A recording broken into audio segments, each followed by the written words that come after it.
Employing the infinite blood absorption technique, Andromalius initiated the extraction of Vikir's blood through the fang wounds. His mastery over blood granted him unparalleled control, rendering his abilities invincible in confrontations with living beings. With a deliberate gesture, Andromalius extended his hand toward Vikir, and gradually the demon's mouth commenced extracting blood through the wound inflicted by the snake's fangs. As he drew blood from Vikir, Andromalius fixed his gaze upon him, unveiling with a smile his ability to infinitely drain blood. He further explained that his ability bestowed upon him the gift of immortality, ensuring that as long as there were wounded living beings in his vicinity, his vitality would remain boundless. Vikir maintained his silence, meeting the demon's gaze squarely. He then glanced slightly aside, observing as his blood continued to gush from his shoulder via the snake's fang wound.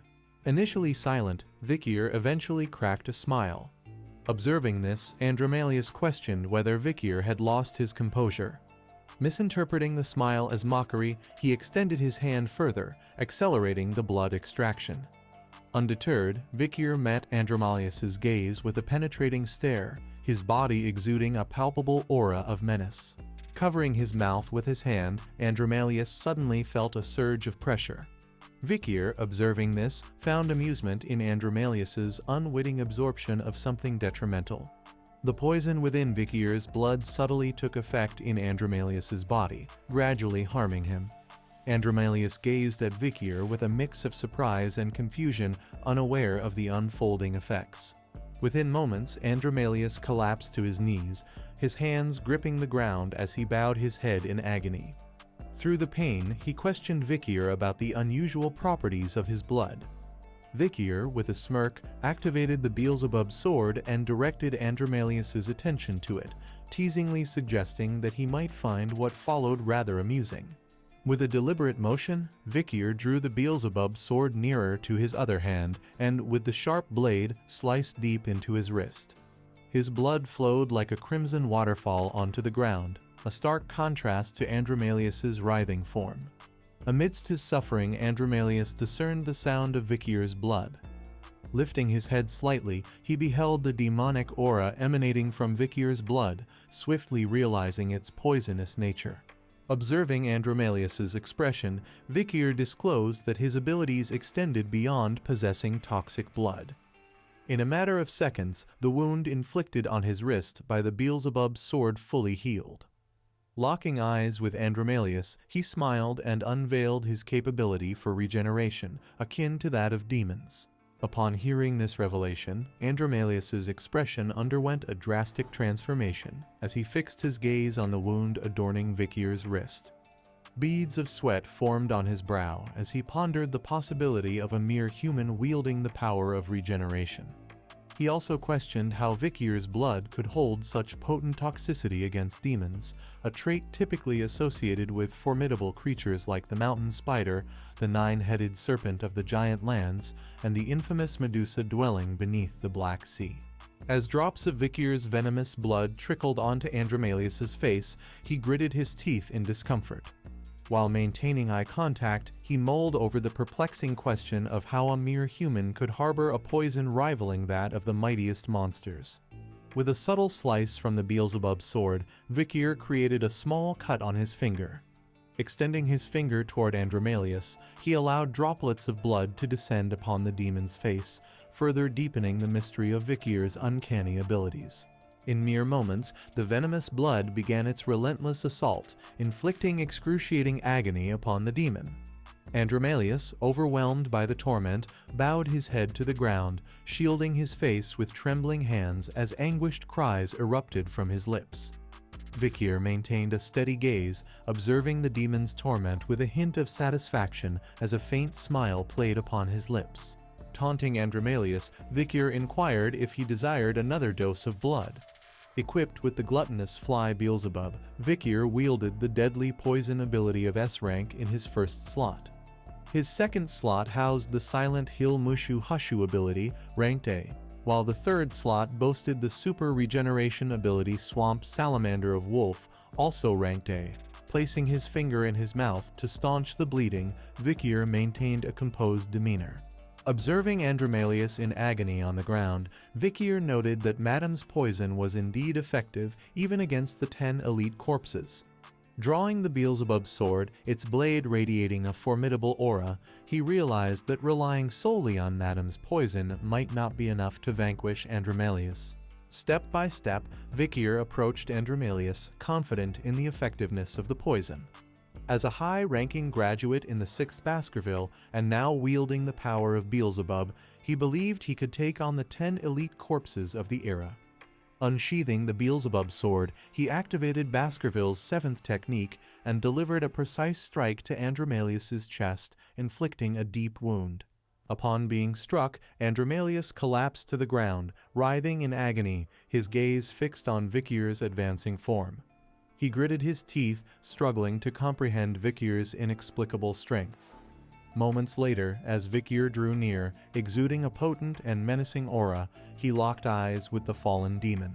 Andromalius pondered the origins of Vikir's monstrous power, but quickly set aside the question, prioritizing his survival and the revelation of his presence to the demon world.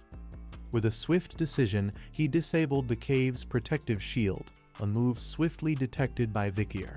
As Vikir's attention shifted towards the cave's exit, he sensed an increase in the demon's magical energy. Meanwhile, Andromalius, taking advantage of the distraction, began to rise, his form surrounded by a sinister aura.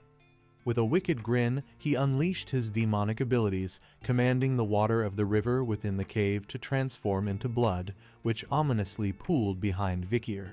With a calm demeanor, Vikir placed his hand in his pants pocket, observing in silence as the water transformed into blood behind him. As the crimson liquid replaced the clear water, Vikir turned his head slightly, acknowledging Andromalius's power to transmute water into blood with a thoughtful expression. Despite acknowledging Andromalius's formidable demonic prowess, Vikir recognized that even in a weakened state, a high-ranking demon remained formidable. Utilizing the Beelzebub sword, Vikir made a deliberate incision on his wrist and extended his hand towards the river, allowing his toxic blood to seep into the water. Fixing his gaze upon Andromalius, Vikir conveyed that by contaminating the river with his poisonous blood, Andromalius would no longer be able to absorb its waters. As Andromalius rose to his feet, his demonic aura intensifying, he directed his gaze downward and retorted that Vikir's attempt to thwart his blood absorption by contaminating the river was futile. Surrounding him, drops of blood hovered under Andromalius's control through his demonic power. Andromalius disclosed to Vikir that his transformation of water into blood wasn't for the sake of blood absorption. Vikir, upon hearing this revelation, adopted a cautious stance and chose to maintain silence. Meanwhile, Andromalius, with a hand on his face, directed his gaze towards the ground and commanded the Blood Knights to rise. At that instant, the hovering droplets of blood condensed into a liquid state and descended to the ground. Upon impact, they morphed into Blood Knights. Within moments, a multitude of these knights materialized, encircling Vikir. Remaining motionless, Vikir observed as Andromalius rose to his feet.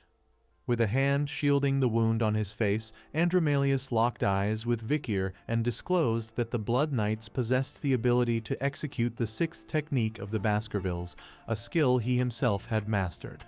He further emphasized that even if Vikir could employ the 7th technique, he wouldn't stand a chance against the collective might of the Blood Knights proficient in the 6th technique. Gazing fiercely into Vikir's eyes, Andromalius's visage betrayed his current fury. With determination in his voice, he declared his intention to slay Vikir and systematically eliminate everyone dear to him, ensuring he would rue opposing the 10 elite corpses. The Blood Knights, assuming aggressive stances, advanced steadily toward Vikir. Observing the approaching Blood Knights, Vikir remained composed, slipping his hand into his pocket without a word. As he withdrew his hand, he questioned Andromalius about the Blood Knight's ability to wield the full power of the Baskerville 6th technique. Concern etched his face as he realized the danger of facing opponents he hadn't anticipated. Some days earlier, when Hugo had promised Vikir anything he desired as a reward, Vikir had requested something particular. Retrieving a whistle from his pocket, he examined it closely in his palm.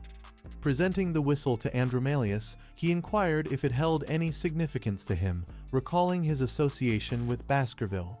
At the sight of the whistle, Andromalius grew uneasy and instinctively retreated, fully aware of its significance. Eyes wide with apprehension, he pondered Vikir's intentions, breaking into a nervous sweat. Without hesitation, Vikir placed the whistle between his lips, fixing Andromalius with a menacing gaze as he smiled knowingly. Summoning all his resolve, Vikir drew a deep breath and blew into the whistle with all his might. A resounding sound wave rippled through the cavern, echoing into the depths until it breached the cave's mouth and resonated throughout the forest. In response to the whistle's call, a figure emerged from the woodland, its long hair flowing as it fixed its gaze upon the mountain housing Andromalius's lair. As the figure in the forest laid hands on his sword, he drew it forth with deliberate slowness, a gesture fraught with intent. Simultaneously, deep within the cavern, Andromalius extended a commanding finger toward Vikir, directing the Blood Knights to swiftly dispatch him. Sensing the impending danger, Andromalius recognized the gravity of the situation triggered by the whistle's invocation. Obeying their master's directive, the Blood Knights commenced their methodical advance toward Vikir. Without making any move to fend off the Blood Knights' assault, Vikir maintained a steady gaze fixed on Andromalius. He disclosed that the whistle possessed the authority to enforce Baskerville's commands. As the Blood Knights surged forward with increased momentum, closing in on Vikir, he remained unmoved, further revealing to Andromalius that the Black Whistle harbored an additional capability. As the Blood Knights swiftly closed in on Vikir, a sharp silhouette cut through the cave wall. Locking eyes with Andromalius, Vikir unveiled the second function of the whistle, granting him access to Baskerville's full might. Simultaneously, a powerful slash descended upon the mountain housing Andromalius's cave. The force of the cut was immense, cleaving the mountain asunder. As the mountain split, a fierce gust rushed into the cave, hurling debris in all directions. Andromalius shielded his face with both hands, his gaze fixed on Vikir, bewildered by the unfolding events. Suddenly, the Baskerville hounds materialized, drawing their swords with ominous intent. The hounds swiftly brandished their swords and charged into the cave. Andromalius gazed upward, rendered speechless by the astonishing sight before him. The forceful strike had obliterated half of the mountain, vanishing as though it were a mere illusion. Atop the cave, a figure clad in boots materialized, pondering why Vikir had requested the authority to command all of Baskerville's might. The figure was none other than Hugo Le Baskerville. He wasn't alone. Osiris Le Baskerville and Boston Terrier Le Baskerville accompanied him. Hugo clasped both hands behind his back and fixed his gaze on Vikir, contemplating that Vikir had requested the authority to command all of Baskerville's might to hunt a demon. Fixing Andromalius with a fierce gaze, Hugo praised Vikir, acknowledging his son's prowess. Vikir, touched by his father's words, placed a hand over his heart, closed his eyes, and offered a silent nod of gratitude. Meanwhile, Andromalius recoiled several paces, his gaze locked in disbelief. Upon laying eyes on Hugo Le Baskerville, the commanding officers, and Vice Patriarch Osiris, Andromalius quivered with fear, realizing the magnitude of the adversaries before him. Before him stood the assembled Baskerville hounds, leaving him bewildered as to why they had all gathered there. Hugo raised his hand, commanding everyone's attention. With solemn authority, he declared that for the next 6 hours, Vikir Van Baskerville, the whistle's possessor, held complete authority over their entire force. Vikir, acknowledging the responsibility, bowed his head briefly before locking eyes with Andromalius, issuing a chilling command for all the Baskerville hounds to rend the demon asunder. Suddenly, a Baskerville hound materialized behind Andromalius, driving its blade deep into his chest. With Vikir's command echoing in the air, a frenzy of Baskerville hounds surged forward, their swords piercing Andromalius's flesh. He convulsed in agony as the onslaught continued.